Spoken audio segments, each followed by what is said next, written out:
Today on Grady Newsource, we take you live to Oconee County, where an excavation team is breaking ground on a bridge for the new Oconee Trail. And we'll tell you about Spay It Forward, which is a program allowing low-income families to spay or neuter their pets at a low cost. Finally, a Q&A with Dean Charles Davis of Grady College of Journalism and Mass Communications, who is receiving the Freedom of Information Award from the Georgia First Amendment Foundation. All that and more tonight on Grady Newsource. This is Northeast Georgia's only local source for TV news. From the Grady College at the University of Georgia, this is Grady Newsource.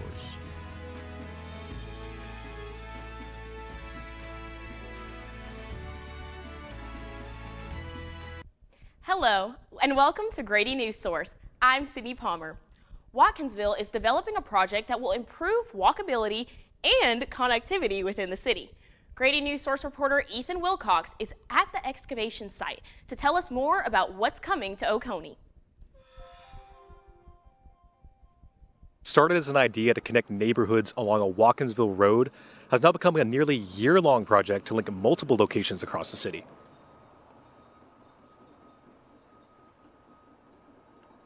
Since I've been mayor, one of the biggest questions I've gotten is when can we have a sidewalk on Simonton Bridge Road? How can we connect these neighborhoods? The Relay Connector project hopes to answer that question.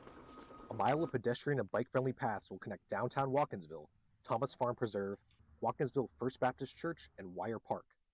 The project will also include the construction of a 100-foot bridge, which will provide nearly 200 homes with walkable access to the downtown area. The project is being funded by an over $3 million grant and loan package from the Georgia Transportation Infrastructure Bank and private contributions from Wire Park and First Baptist Church. Some locals believe the trail will help encourage better health and fitness in the area.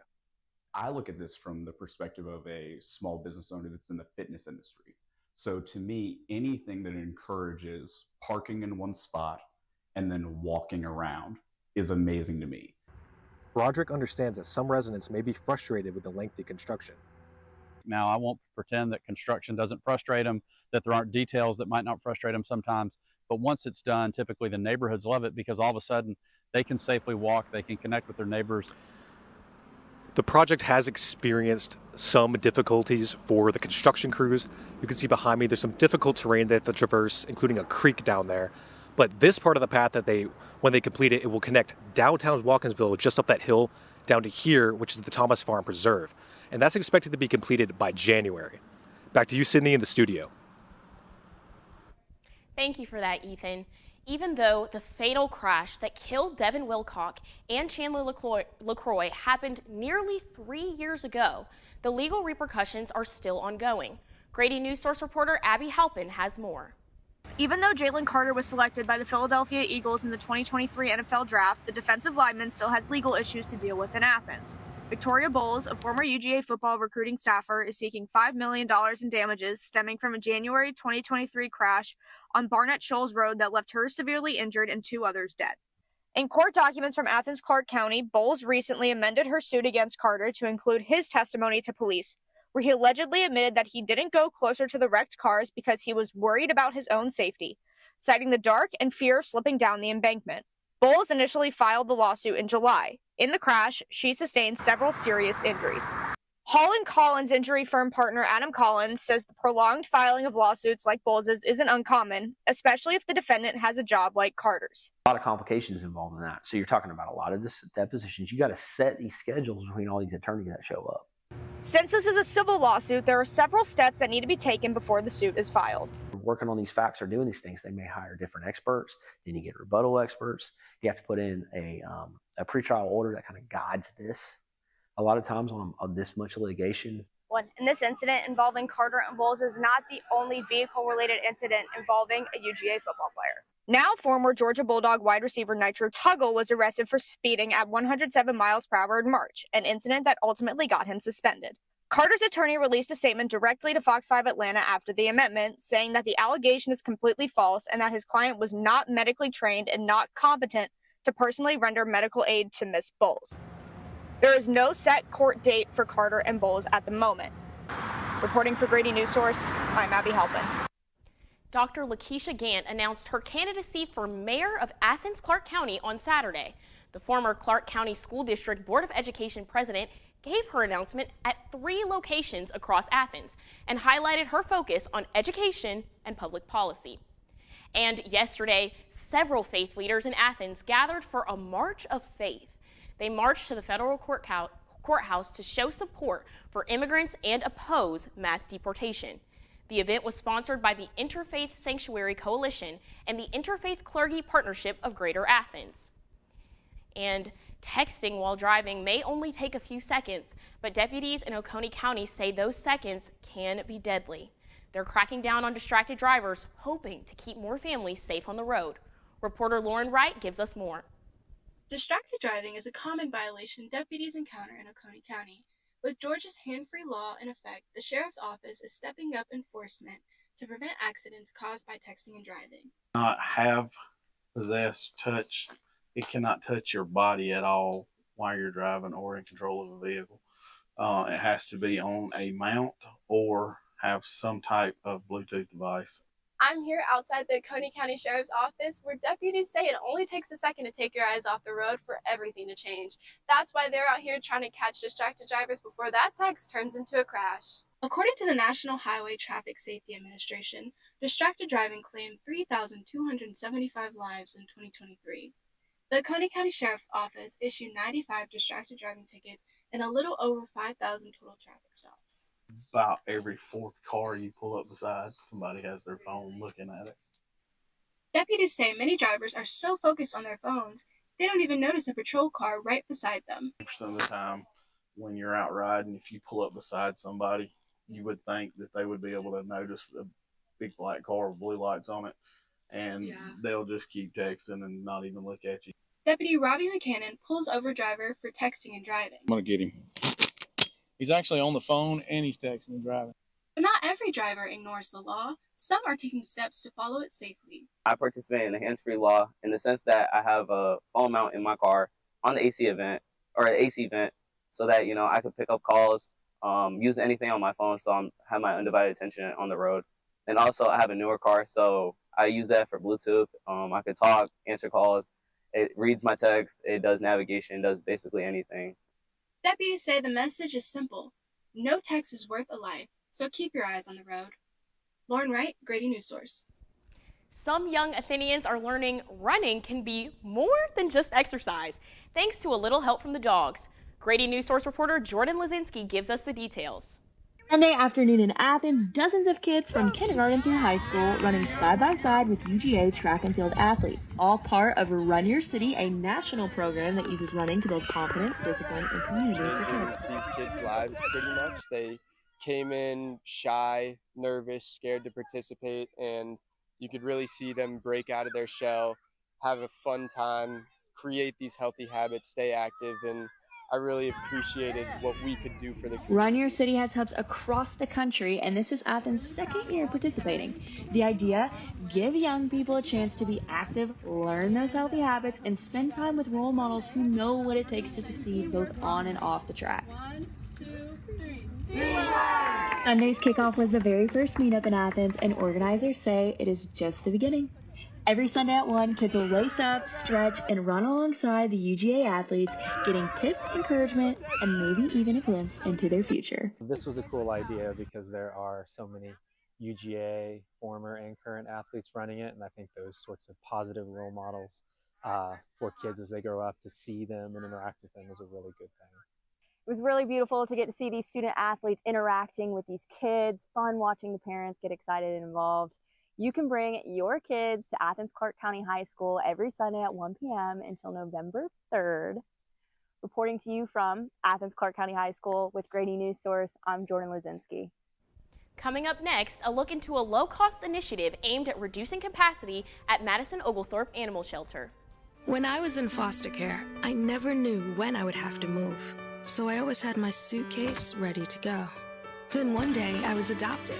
My new parents opened their hearts and home to me. My parents cook my favorite breakfast for me every morning. My parents take me on trips I never thought I would go on. They gave me a home and an even better reason to use that suitcase. My parents aren't perfect, but they're perfect for me. I think I finally found. Hey, how you doing? Hey, Mason. Hey, Mason.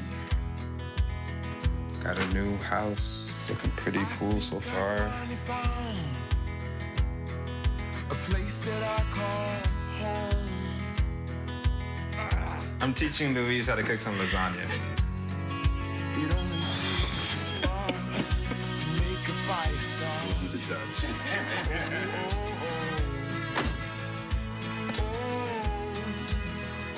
Thank you. Study, please.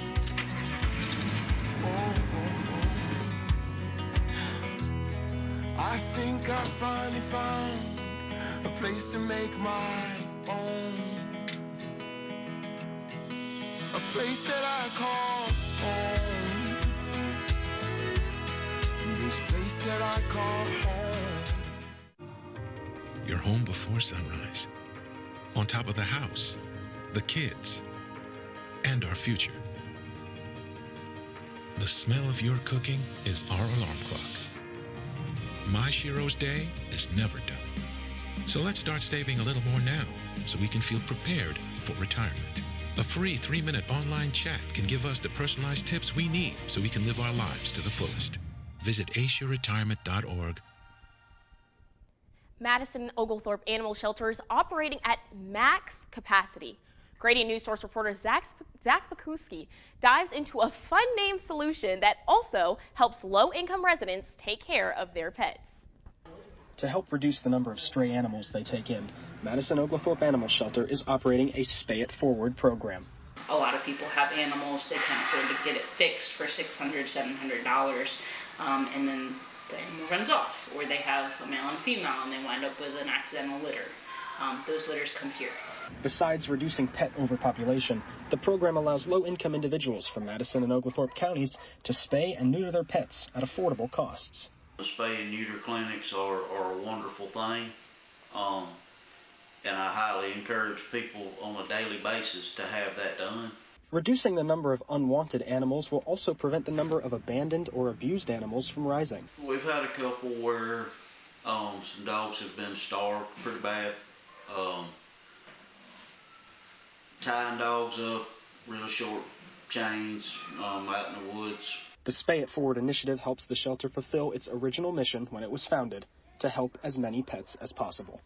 It was in response to not having animal control, having nuisance animals running around. So we became a shelter as a response to that issue. Interested residents can find more information about how to sign up for spaying and neutering services at moaspets.com. For Grady Newsource, I'm Zach Pakuski. An invasive species has been rapidly spreading across Georgia for the last decade, causing homeowners to try some damaging things to remove the bug. The Juro spider, native to East Asia, is now occupying many homes, walkways, and open areas in Georgia. Grady Newsource reporter Caleb Hensley joins us now live from the studio. Caleb, are these spiders harmful and should we be scared of them? Thank you, Sydney. The Juro spider is a big issue for many homeowners, and many are frightened that they're beginning to populate around their property.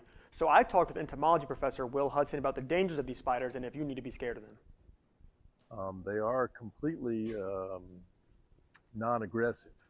So I picked them up in my hands and stuffed them into a vial that was only a little bit bigger around than the spider herself. So they're not going to bite you. As you can see behind me, these bugs can get pretty large. Their appearance leads to residents to be scared of them, but as Professor Hudson explained, they aren't aggressive and can entrap harmful insects in their webs. Professor Hudson noted the extreme and necessary measures some are taking to get rid of them. Great. You only need to remove them if they're bothering you. So if you don't want them there, then by all means remove them. There have been people who have caused a lot of damage to their property trying to burn them up with a blowtorch. It's not a good idea. He also noted that the insecticide used for mosquitoes can be used in prevention of these spiders. Because the spider has not been here long, entomologists don't know how much they affect our current ecosystem, including native web spiders and pollinators that are actually helpful to our ecosystem. But Professor Hudson did state he wanted people to understand the absence of danger in these bugs. Back to you in the studio, Sydney. Thanks, Caleb. Coming up next, we'll take a look at weather in our area. During high school, I hung with the wrong crowd and I never graduated. I helped Santiago in many different ways, like all fathers do, because he always wanted to go to college. I felt a little embarrassed to come back to school, but eventually, once I came here, I knew that it's for a bigger goal. He was very dedicated, hardworking. He connected with his teachers. He connected with other students. That was one of the key reasons why he was able to keep forging ahead. It was amazing to see him graduate. This was one thing that meant so much to him, and of course, it meant so much to us too. With the help of my father and having my son, that was all the motivation that I needed.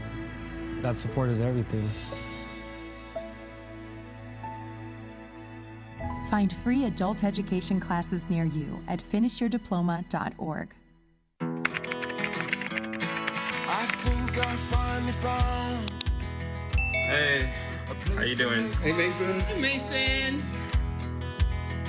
Got a new house. It's looking pretty cool so far. A place that I call home. I'm teaching Louise how to cook some lasagna. It only takes a spark to make a fire start.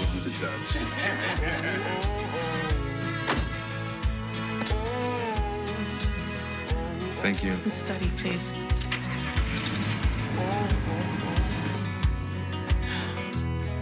I think I finally found a place to make my own.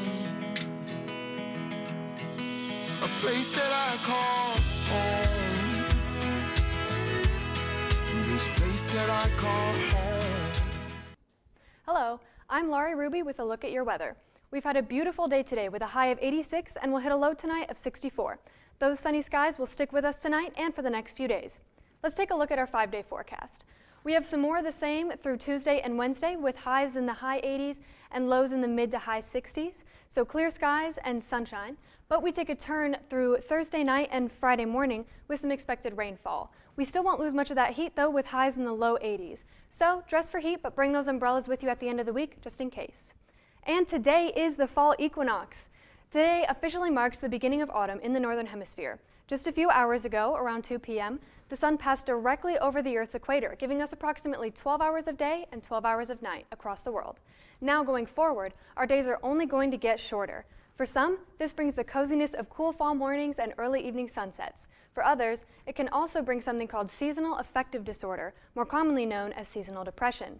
I spoke with an Athens mental health professional, Morgan Clare, who told me more about this disorder and how to keep your mind healthy as we enter the colder, darker months. Seasonal depression is a mental health disorder experienced by millions of Americans every year, according to the National Institute of Mental Health. It appears in the fall and winter months and is caused by a disruption in our body's natural processes. It is due to a lack of sunlight, which throws off our body rhythms and our brain chemicals. Serotonin and melatonin production is changed when we get less sunlight, which can cause fatigue and affect our habits. Claire says the best way to spot seasonal depression is by watching your behaviors, not just your emotions. The good news is that seasonal depression can be easier to regulate, not only because it only lasts for a certain part of the year, but also because it can be anticipated. Setting these habits now can lessen the impact on your body and behaviors down the line. I tell a lot of my clients that depression hates to see a moving target. A 20 to 30-minute walk can make a huge difference in serotonin production. Claire says none of these things will make you feel completely cured, but every healthy habit you implement will make a 5 to 10% difference. The Jackson County Panthers got their first ever win against the Clark Central Gladiators. We jump into that and plenty more coming up. People do some pretty cool things in their 40s and 50s. Why should saving for retirement be any different? I mean, they go back to college, learn new instruments, start skateboarding. Okay, maybe that one's not for everybody, but saving for retirement is. With aceyourretirement.org, you can get on track with your retirement savings no matter your age. Just have a 3-minute chat with Avo, the friendly digital retirement coach from AARP. You'll get personalized recommendations based on your input that are easy to understand and work with your lifestyle. It's quick, easy, and free. Plus, it's sponsored by AARP, so you know they got your back.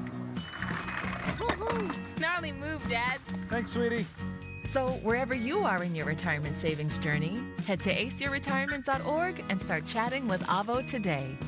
That's aceyourretirement.org.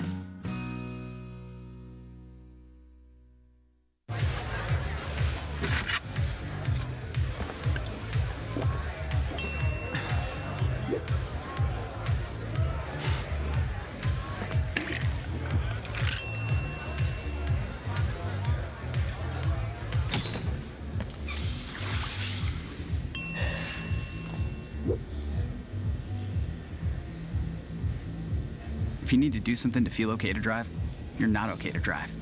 Don't drive buzzed. My Shiro doesn't always wear a cape, but she always has time for a hug, a smile, for going the extra mile.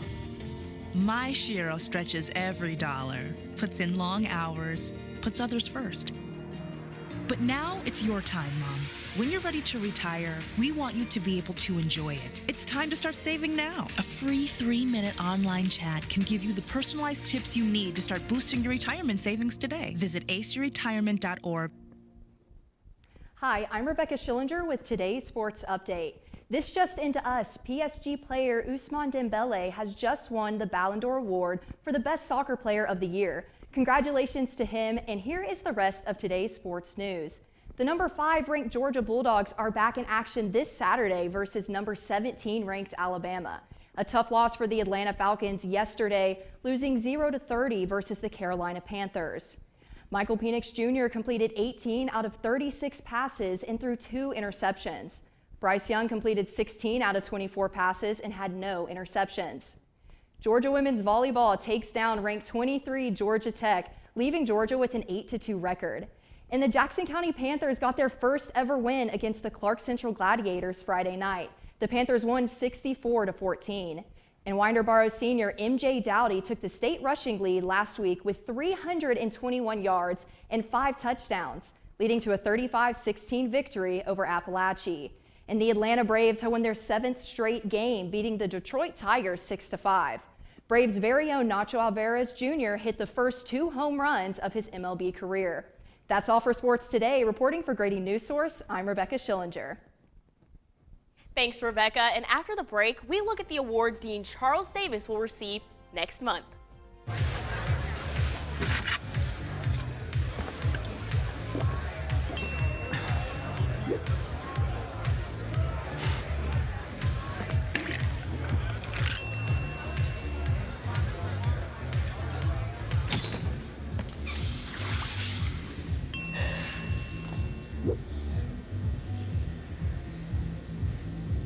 If you need to do something to feel okay to drive, you're not okay to drive. Don't drive buzzed. You're home before sunrise, on top of the house, the kids, and our future. The smell of your cooking is our alarm clock. My Shiro's day is never done. So let's start saving a little more now so we can feel prepared for retirement. A free 3-minute online chat can give us the personalized tips we need so we can live our lives to the fullest. Visit aceyourretirement.org. Julie was always a voracious reader. She'd carry 2 novels on an airplane because she'd read one on a 3-4 hour ride. And at some point, I began to notice that she would read a page and couldn't remember what she had just read, and she'd have to go back and read it again. I don't remember much these days after I read, but less does for me, and I love it.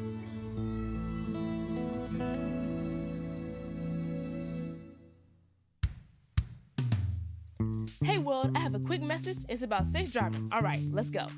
Anytime you're driving, have the seatbelt buckled tight. Both hands on the wheel and your phone out of sight. When not in your hand, trying to text somebody back. Because if you do, your car might get smacked. The moral of the story, just put your phone down. The people on the road will stay safe and sound. Put your phone down, put your phone down. People on the road will stay safe and sound. Yeah.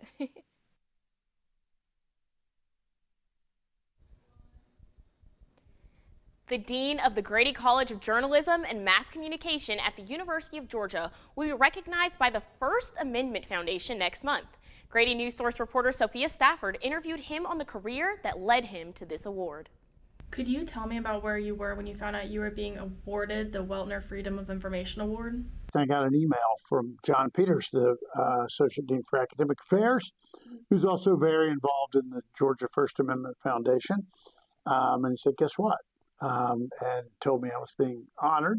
How did you feel in that moment? I was pretty dumbfounded, actually. It's a big award, a significant award, and one that sort of takes me back a little bit because it really recognizes work that I did over my lifetime, largely. I mean, my academic career. So The press release announcing the award said your belief in the power of open government is why the foundation is honoring you. Could you expand on that idea? Yeah, sure, absolutely. I believe very deeply that open government is good government, that democratic government is representative, and for people to be able to govern themselves, they have to have access to information about the government. What is the one thing that you wished every Grady graduate took away from their experience here? That it is not only your right, but your responsibility to invest time and effort in your government. And that's not just the job of elected officials. I think we are so quick to make that mistake and think, well, that's just not my job. Yes, it is your job. Regardless of what field students go into, or ultimately where their careers take them, I want them to understand civic governance is dependent upon each individual. Thank you. Today is Georgia Reads Day, which encourages Georgians to read and raises awareness about low literacy rates. According to the nation's report card in 2024, 62% of Georgia's third graders are not reading proficiently. And today, several Georgia libraries are hosting events for families with reading activities. And yesterday concluded Diaper Need Awareness Week. In 2024, Athens Area Diaper Bank gave Northeast Health District WIC families a whopping 60,125 free diapers. And to say thank you, the Northeast Health District WIC program is hosting a diaper drive this week. Bring any brand or type of diapers to your local WIC station between now and Wednesday, September 24th. And that's our show. Thank you so much for watching, and we hope to see you back on Wednesday. From Grady Newsource, I'm Sydney Palmer. Have a good night.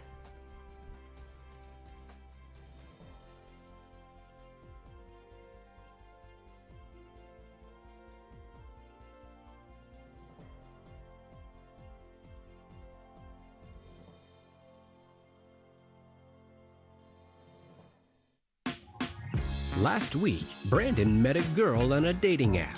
One day after work, he finally found the courage to ask her out. No answer. He started to panic.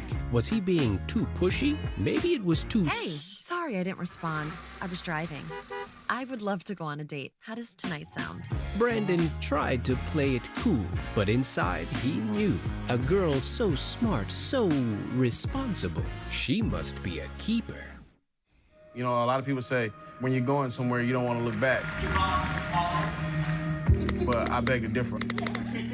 For her to see her father celebrate his graduation, it's the best feeling in the world. I can't lie and say it was easy. But sometimes you just have to stop everything and take it in. I looked at everything in a different light.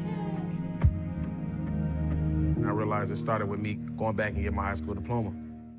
Jordan knows he shouldn't eat this entire bowl of nachos, but tonight he's earned that right. Because a few hours ago, in the middle of happy hour, he recognized a sign. Not from the gods or a bolt of lightning, but from a double heart, a kissy face, and a fourth ha in ha ha ha. That's when Jordan knew he was buzzed. So when it was time to go, he got a ride home instead of driving. Be a legend like Jordan. Recognize your buzzed warning signs and get a ride home. Buzz driving is drunk driving. There is a road laid out for me. First night here, but Amy seems cool. Leading down to the river. I am blind, but I need not see. What do you think? I know this road is there for me. If I'm really free, take me down to the river and walk.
always important.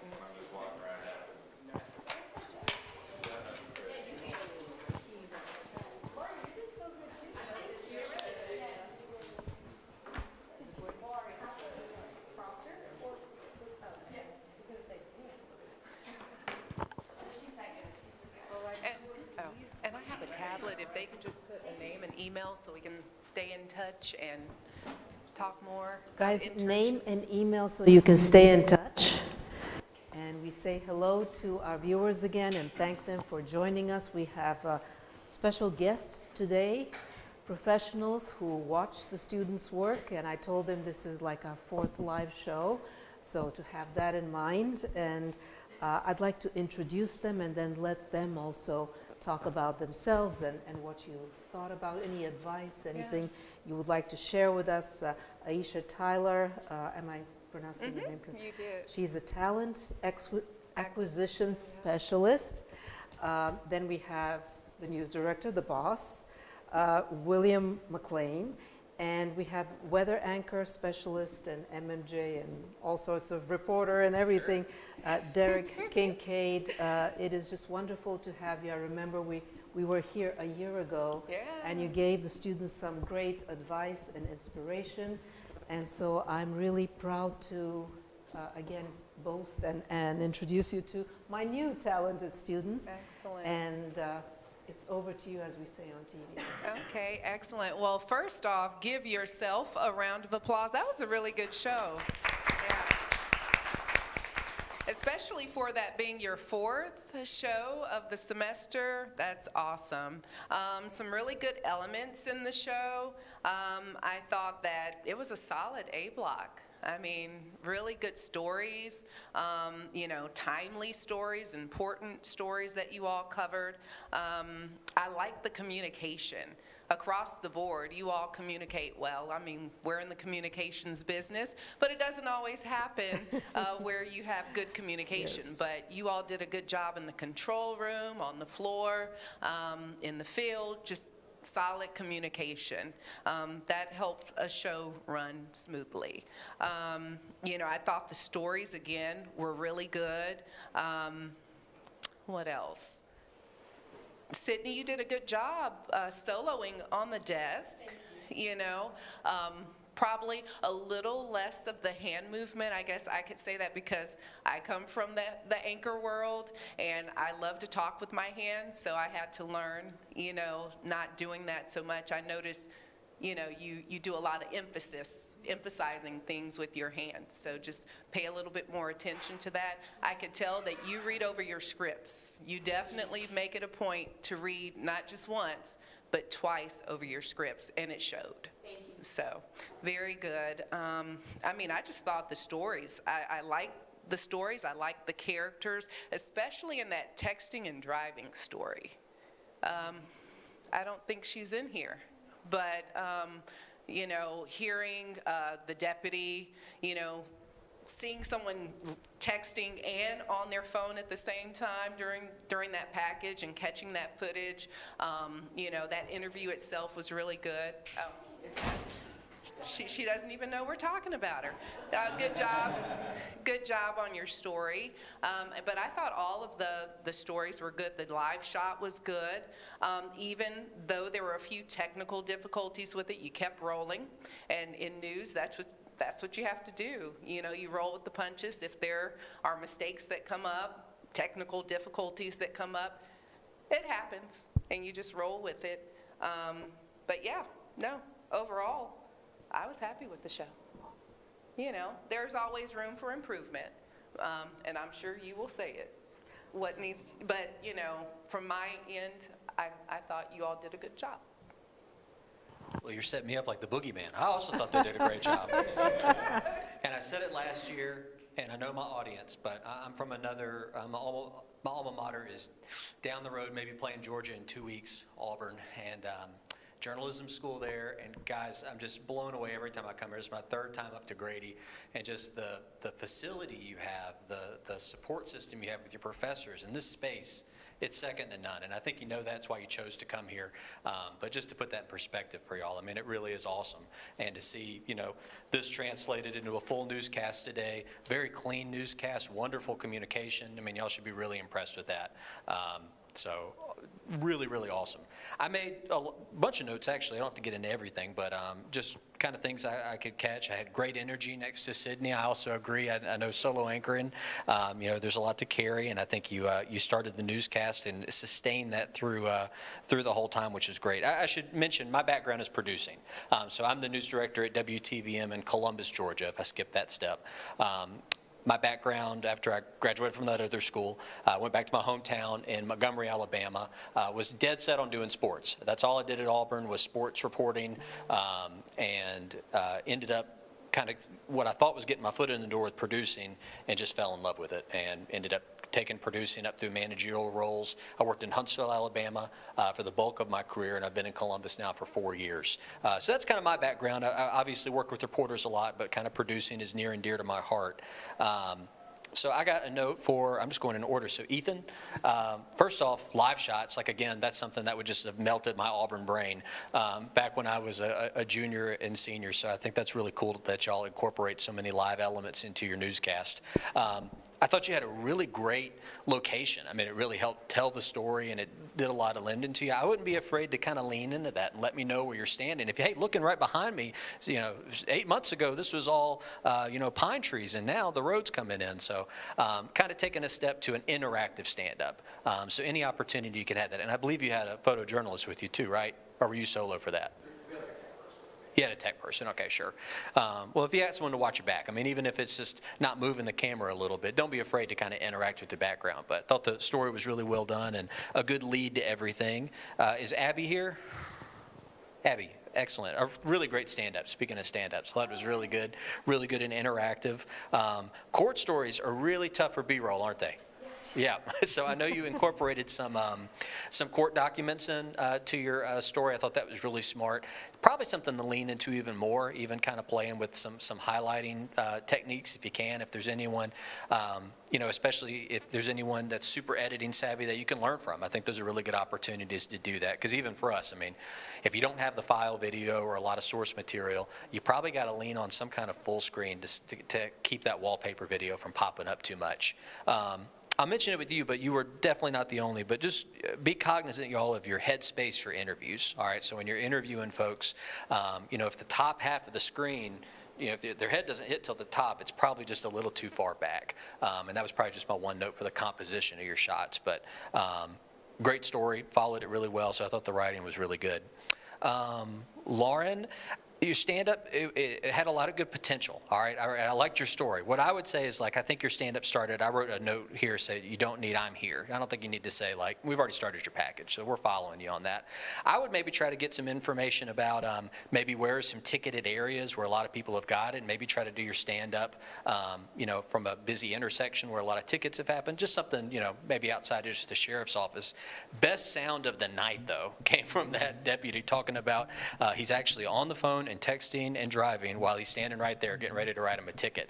That was amazing. Front load that sound. We had to wait till, I mean, that was at the very last 20 seconds of your package. You could start the whole package with that and kind of build it around, be like, you know, let him say that sound bite and be like, this scenario is not uncommon for officer so-and-so, and maybe use that to get into it. Because when you got really, really strong sound like that, don't overthink it. Be like, man, how can I write my whole thing around this? Because that was awesome. But it was awesome to include that. It's awesome that you got it.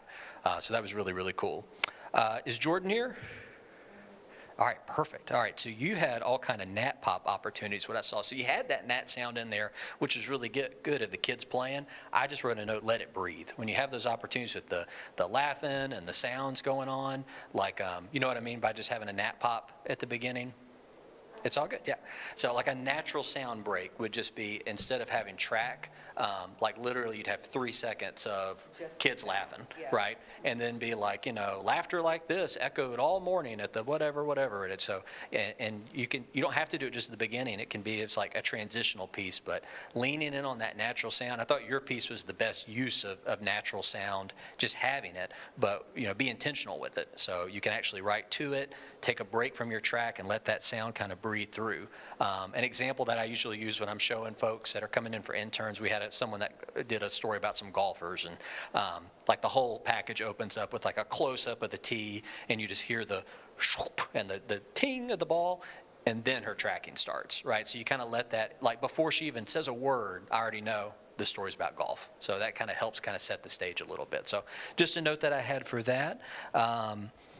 And then I totally get it when you go out there and you're asking to interview someone and they're like, well, can all my friends stand around too and do the interview? Like, that'll be cool. It just comes off weird when you're watching it. So like, it's better to isolate and then try to tell people, like, if they want to be part of it, be like, well, I can get some video of you guys, working with this person, and you can use it as the setup. You know what I'm talking about, where you had like the big line and the dude was in the middle? Yeah, originally I had they were all the athletes. Sure. So I had them all kind of talk, but then because of the injury, I would just I gotcha. Yeah. So I think that's a cool idea of like showcasing all the athletes and the support and stuff. But maybe have them do an activity and like, you can set that up, be like, this whatever counselor works with 34 athletes, and you're showing video of them working together, and then we hear a sound bite from him. Because without the setup, it just looks a little awkward with it. But really good. I like the stand up at the end too. I thought that was nice and creative and really good. Zach, what was Zach's story on pets? Is Zach here? Everybody's here. Why do I keep asking Zach? I know you had a little audio issue. It sounded like from the control room a little bit. Yeah, so you're aware of that, and that happens, man. But I really thought the sequencing, I just put really good sequencing. So I thought you had a good series of shots, and I thought that really told a good story of what they're up against at the animal shelter. So really good with that. Caleb, with our Juro spiders, I was telling Aisha, I was like, do you know what a Juro spider is? And she's like, I don't think I do. And then she saw it, and she's like, oh yeah, I know what those are. Yeah. I already told my wife. I told my wife if they make it to Columbus, we're out of there. We're moving. Which was not the point of your story. Your point was to do the exact opposite. So I liked it. It was really, really good information. Again, the construction of that live shot, I thought with the professor, like it was kind of really low. It was kind of like almost like belly button level, and kind of shooting up is just what it looked like. Were you shooting on a short tripod or something?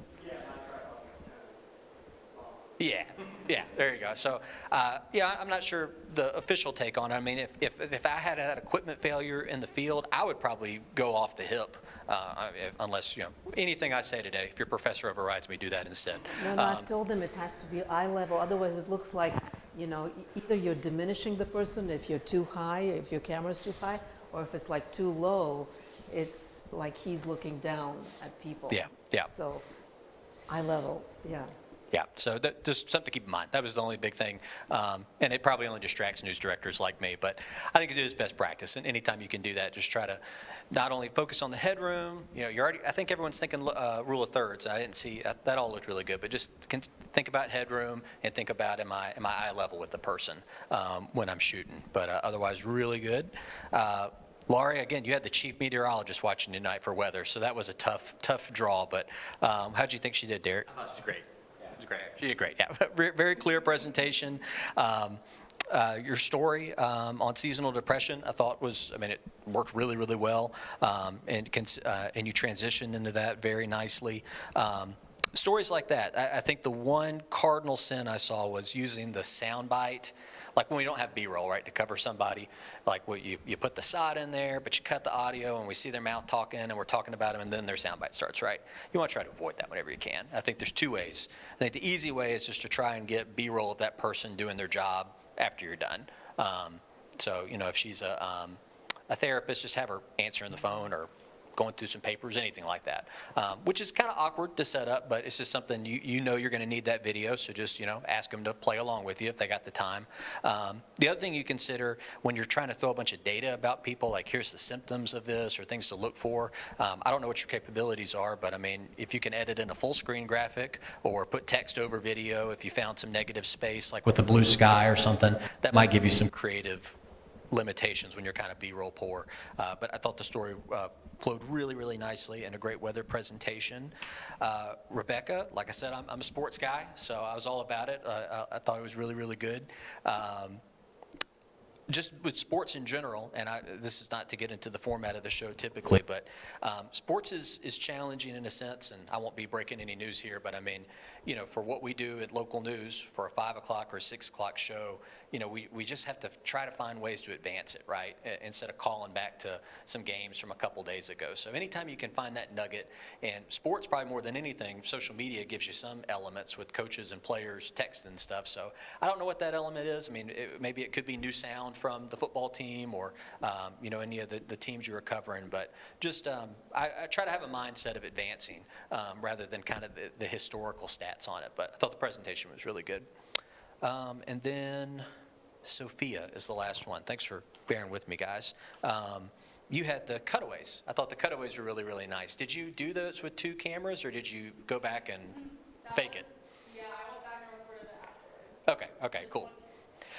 I just had the idea that maybe you had done that. Nothing gave it away, so I thought it looked pretty seamless. The only thought to set it up would be to get an establishing 2-shot, which I think you can fake that too. Like after you're done with the interview, just set it up and be like, let's just continue talking. None of this audio is going to make it. So that way the first thing we see is you and the dean sitting there talking, and then we go do the back and forth. I thought that would be, but really good idea. We talk to our crew all the time about how to get those cutaways into your stories, especially when you're moving fast and doing all these daily deadlines. A lot of times their solution is mobile in order to get a cutaway shot of them doing that. But anything I said that sounded out of bounds or any questions about it? Sorry, I know I threw a lot, but it's really impressive, so just took a bunch of notes. Derek, what you got, man? Well, I mean, these guys, they're the experts. They did a great job summing it up. I'm the chief meteorologist at our station. I also put stories together, things like that. But just from a point of view of just kind of taking it all in, I thought you guys did, a great job. I thought, as Aisha and them talked about, communication was really great. I've seen way worse communication at our own television station, and that happens, right? I mean, there's going to be certain shows, certain times where things go wrong, or that level of knowledge or communication isn't there, and you got to work through that. And I think the idea always is to make sure that even though you know that a mistake has been made or there's a mistake internally, everybody at home doesn't know that yet. There's a way for you to be able to get past it sometimes without anybody at home being any wiser that this story was killed or we didn't have the live shot or whatever it might be. And I think that you guys certainly have the capability to do a good job of that, of covering up those mistakes before they can get out into the real world. Special shout out to weather, great job. You guys never know when you're going to be called upon to, like, hey, meteorologist is now in the bathroom throwing up, and you got to read over that extended forecast. So that's not a horrible skill to have, right? Just to be able to kind of present that information, and you're not always going to have a script to do that. So being able to just call back to a graphic and read off of that graphic, take that information. Hey, it's going to be sunny on Saturday and blah blah blah. But anyway, I thought it was a great job and a great lead into that weather story, which of course is what you want to do. Sydney, also the hand talking thing, I talk with my hands as I am doing right now all the time. I think probably sometimes we all want to use our hands as a way to emphasize or show that energy, but I think you did a great job of just doing it with your face. You did a great job of just telling those stories where you didn't need that extra emphasis sometimes. Like your eyes were telling us, you were telling us, you did a great job kind of leading the show, I thought. So that was wonderful. I thought everybody did a solid job. And we mentioned that sound a couple of times on the texting and driving story. Everybody be on the lookout for that. When you go out and when you do those stories, be on the lookout for that thing that just makes you go, oh, wow, or oh my gosh. We were laughing, it was so funny. Sure, yeah. Because we saw ourselves in those people who are not really paying attention to what's going on around them. Exactly. And- We saw ourselves in the police officer too, being like, oh my gosh, look at this guy. Like, I'm out here in this giant car and he doesn't even know that I'm here. But that's the kind of stuff that makes you stop and go, wow. So when you guys are at a story and you get that bite that you just know is going to be a gold mine, like William said, you can help build your story around that and help bring that to the forefront. Or come to your folks and say, hey guys, I've got this fantastic SOT that would be a great cold open to this segment, or this would be a great tease, or part of this SOT's going to be a great tease going into the story for the next block or whatever it is. So that kind of communication too, when you bring a story back to your producers or your anchors or whoever, hey, I got gold right here, guys. This is great stuff. But I thought you guys did an excellent job. Nobody would have known this is the 4th time y'all have done this. Great job. I don't know if everyone had a chance to sign the tablet with your information. Did everyone? Oh, okay. But you're handing it to me? I know, I just didn't know. Why don't you go ahead? Does anyone have any questions just related? I know you all are, a lot of you are upperclassmen and getting ready, navigating that final year, semester 2. Any questions we can help with as that gets closer? Anything you're wondering about when it comes to getting your applications ready? Or internships before you graduate some are graduating in the spring, some December. Who are the December grads? Okay. It's coming fast. All right. So, and spring. Okay. So yeah. Nice. I'm here. We're here to help you, guide you. I do Teams calls and Zoom calls on a regular basis with candidates just like yourself, guiding them to stations. We have 113 stations, markets across the country. We're the 2nd largest broadcaster. The great thing, most of our stations are either number 1 or number 2 in their market. So that, however we can help, we're here to do so. We're here to guide you all. Even with our internships, they're paid internships, they're hands-on. We basically hire you part-time to do the job and to get that training, that foundational training. You can talk a little bit about an internship at your station, what it looks like. I could, and we have one right here, so. Yeah. Oh, she could talk about her internship, right? Yeah. Can I put you on the spot? Yeah. You want to talk a little about what we did? I'll set Laurie up. We did, I'll bring this to you. Oh, nice. Yeah, so we did something a little different. We really want to try and get some interns from UGA, but we realized Columbus isn't necessarily in everyone's backyard. So we had 2 students, one from Newsource and one over in atmospheric science program that kind of raised their hand and were willing to do a mini-mester with us to kind of offset some of the burdens there of housing. A paid program. And Laurie, why don't you tell us about your experience? Yeah, I loved my experience with TVM, and I'm not just saying this because you're here. I loved it so much.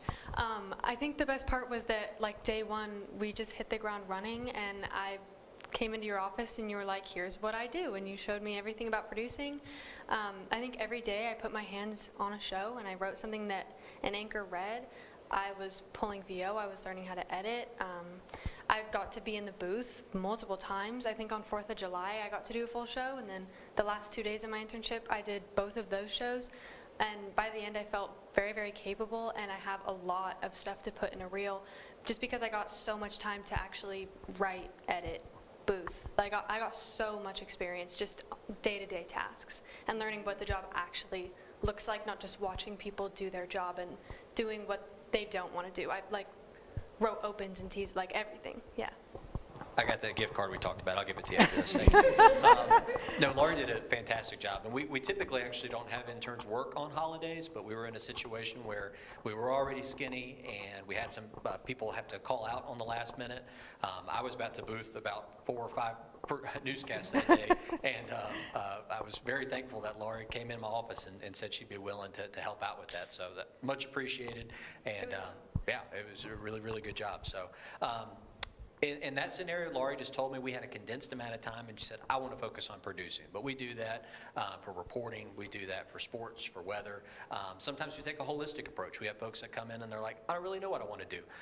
And we do a lot of sampling. So that's the cool thing is I can speak pretty confidently, even outside of TVM for Gray. It's a very customizable experience. We have students that come from other programs that maybe not be as advanced, and their goals are a little different. Really doesn't make a difference to us. We want the student to get what they need out of the experience, and if they can boost some newscast on holidays and bail out, even better. But definitely something that if you have time for an internship, would recommend it. If you don't have time for an internship, I would encourage you to maybe take advantage of a shadowing opportunity. So that's a little more unofficial, but open invitation in Columbus, and if you need help, talking to someone in other places, let me know. But a lot of stations are going to be open. If you call and say, hey, I'm back in my home market for Thanksgiving break, can I come by for a couple of days and shadow? You'd be surprised. I bet 8 out of 10 news directors are going to say yes to that. So just getting that exposure and into a newsroom as much as you can outside of your experience here at Newsource, couldn't recommend that more. Another Sydney Palmer, she interned at WRDW. Was it over the summer, Sydney? Yes, yeah, as an MMJ reporter. Yes. If you can talk a little bit about your experience at RDW and what it has meant to you and what you've gotten out of it. Yeah, so I was telling Aisha earlier, I'd never touched a camera before I got to my internship. I just was really excited to learn. And so I had an opportunity to learn at Gray and at WRDW, and I loved it as well. Similar to Laurie, I was treated like an employee, which I feel like is a great thing because you hear from a lot of like the larger markets, the news interns get coffee. I didn't touch coffee, I touched the camera. So it was a really great experience. I think that it helped me learn and kind of figure out my voice as a reporter. And I think that it definitely gave me a lot more confidence coming into Newsource, not having to like figure things out as I go. So I would definitely recommend a great internship because I think that it definitely like changed the trajectory of kind of my career outlook. So I'm very grateful for it. So your first job, once you get your first job, you I feel like that internship, you know what to expect. And I think the burnout for someone who has had an internship, it's basically non-existent usually because you already know what to expect. Most people who burn out, they've never had an internship.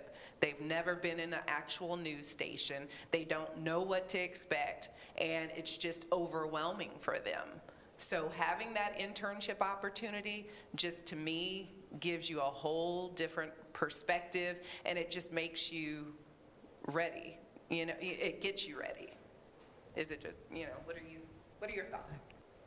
Come on. One more minute before the critique is over, going on live. Yeah. I'm pro-internship. Do it. Me too. Yeah, because you guys get to know their character, and that's really important. Right. That's how I got recognized, and That's how I got recognized for my first job. Your internship is your longest interview. They're looking at you for a full-time job. Yeah. And always volunteer. That's how I became a journalist. Oh, can you teach me how to do that? Oh, I'll take that interview. I'll go on the weekend. That's okay if you can. And that's how, people like to see that you're really passionate and you really, really want to learn. Right. So I highly recommend all this great advice that you were giving. If you can get an internship. Right. And if you can't, like you said, William, that's okay. Doing the job shadowing is very important too. Yeah, absolutely. And you get a lot of practical experience here because I'm rotating you through everything. That's good. It's as close as I can get it. Again, it's a class, so I also have to teach and make sure I'm teaching. Right. But I'm also recreating the real thing as much as I can. Yeah. But no, you all had a great show. We're so happy to be here with you. However, beyond this that I can help you, that's why I had you write your information down. So we can connect, we can talk, we can go over your reel, we can look at stations that would be a good fit as you get set to graduate. That's the goal, is to find you something before you walk the stage. That's my goal. It's always my goal. Wonderful. That's my goal as well. I want them all to get good jobs. And it seems like your interns are pretty happy, and you must, those gift cards must be really good. They're pretty good. They're good.